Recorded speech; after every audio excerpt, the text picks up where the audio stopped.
We are Diane and Craig, also known as Shorty and Pop, and this is our story about sailing into retirement. As a newly retired couple who loves travel, the ocean, and sand between our toes, we aren't ready to settle down just yet. And leave me till tomorrow, wind into my sail, away from things I let go, floating on the waves. We go bottoms up, we go all the way. When you're feeling down, push the pain away. We go bottoms up, we go all the way. And face that another day. Well, last night was an interesting night. We had a cold front blow in.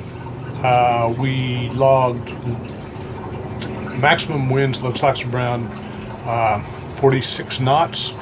But what happened last night was, with the cold, our heating system just couldn't keep up. It just got colder and colder. I think we ended up, the front of the boat was about 56 degrees. And now that's what it was all over the boat, because in the back cabin it was 56 degrees too. What had happened was, I couldn't figure out why it should have kept up, because the outside temperature was just in the mid-30s. So it was confusing to me, why can all of a sudden this thing not keep up? Then I realized what I had done. Yesterday afternoon, I shut the water inlet valve off for the water cooling and cleaned out the strainer basket, which is good maintenance, right? What I didn't do, about 2-ish in the morning, while I'm freezing my tail off, all of a sudden occurred to me, I never turned that through hole back on. So that pump was sitting there trying to pump cooling water to our heat pump with no incoming water, which is a dry run condition. So I got up and opened the valve. It didn't help. Today what I did was I burped the system, figured it was airlock, so I had a valve on there and I burped it, got water coming at the pump. Still no pump. The pump was really, really hot. In the process of this, I'm kind of glad it happened, because that mistake and remedying that mistake led me to several other potential problems, things that had needed to be fixed and you wouldn't have known about them. One was one of the clamps on the incoming water was completely loose. One of the clamps on the outside, or on the outlet of the pump, broke, so it needed to be replaced. I got this pump tore down and started taking it apart, and look what I find in here. Number one, there's a little shell right here. That's a little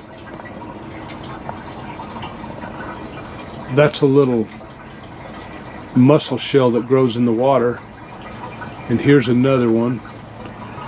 But if you look in this side on the inlet of the pump, I hope you can see that. Let's see that blockage there? That's more shells in there. So I'll see if I can get those to come out. There's another one. So that's another reason, another benefit. My mistake yielded us some heads up on some problems that would have eventually raised their ugly heads. So let's jumper this bad boy in here and see what happens. It's spinning.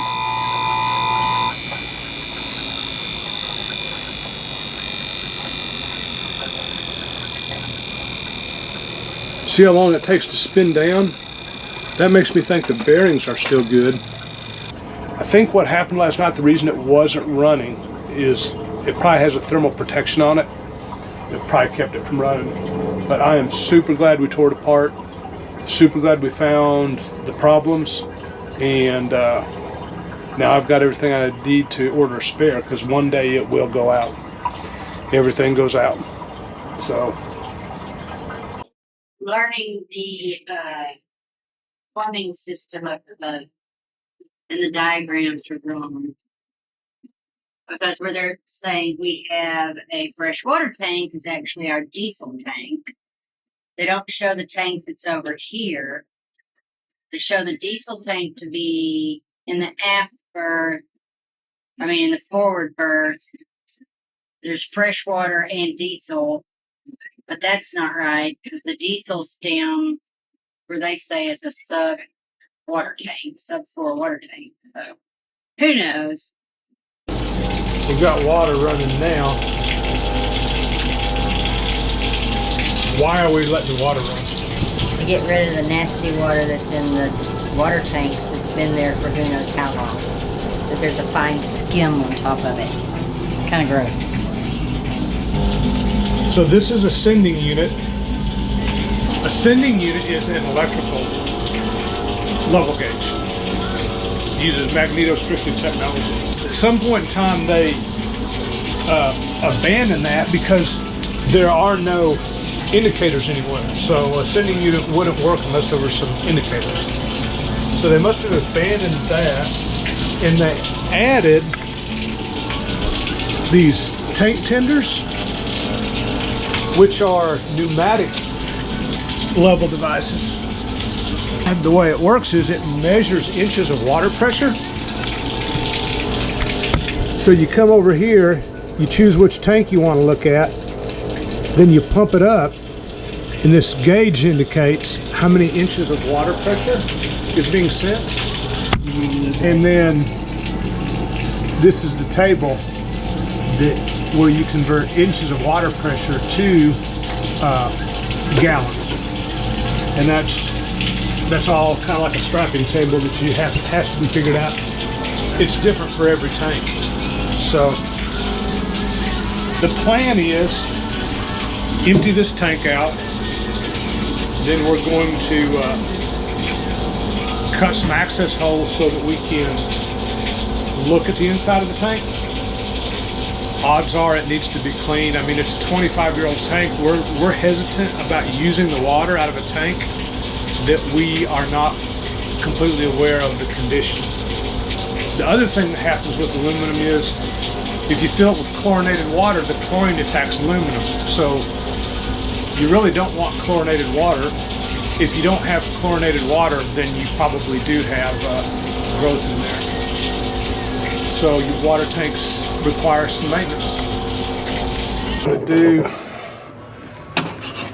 this is a lifting tab that we don't need, so because we're limited space, I'm just gonna that'll be cut out. The access port will go there. And then we'll put a filler plate over this hole and just use some of that, what was that JB Weld stuff you got the other day? Yes, there's two different kinds. One for aluminum. Uh-huh.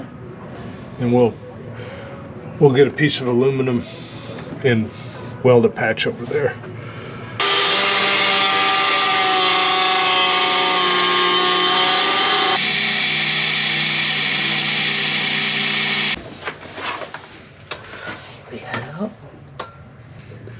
We have a hole. Did we cut it big enough? Da-da-da-da! It fit. And the crowd roars. Yay!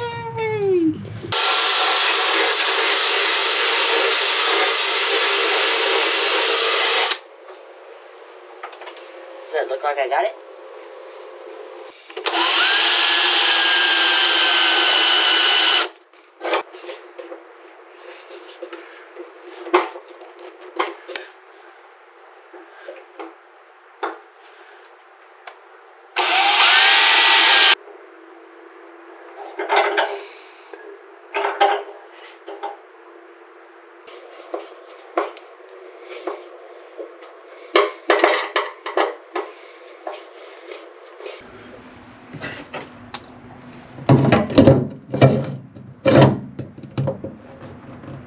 And that's how we put our inspection port in.